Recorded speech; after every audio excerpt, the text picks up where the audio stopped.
Taste the Daily.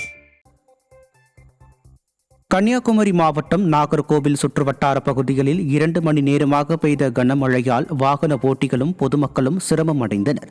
தென்மேற்கு பருவமழை தீவிரமடைந்து வரும் நிலையில் கன்னியாகுமரி மாவட்டத்தில் பெய்த மழையால் சாலைகளில் வெள்ளம் பெருக்கெடுத்து ஓடுவதால் வாகன ஓட்டிகள் பெரிதும் இன்னலுக்கு ஆளாகியுள்ளனர். நாகர்கோவில் WCC சாலையில் மழைநீர் வெள்ளம் போல் தேங்கியிருப்பதால் பொதுமக்கள் சிரமம் அடைந்தனர். விடியா ஸ்டாலின் ஆட்சியில் வடிகால் வசதி சரியில்லாததால் சாலையில் மழைநீர் தேங்குவதாக பொதுமக்கள் குற்றம் சாட்டினர். திண்டுக்கல் மாவட்டம் கொடைக்கானல் பேருந்து நிலையம் அருகே உள்ள டாஸ்மாக் கடையில் மதுபானம் அருந்துவிட்டு சாலையில் இரு தரப்பினர் மோதிக்கொண்ட சம்பவம் பரபரப்பை ஏற்படுத்தியுள்ளது. டாஸ்மாக் கடையில் இளைஞர் சிலரும் கொடைக்கானல் தற்காலிக வன பணியாளர்கள் சிலரும் மதுபானம் அருந்திய போது இரு தரப்பினருக்கும் இடையே தகராறு ஏற்பட்டு ஒருவரை ஒருவர் கடுமையாக தாக்கிக் கொண்டனர்.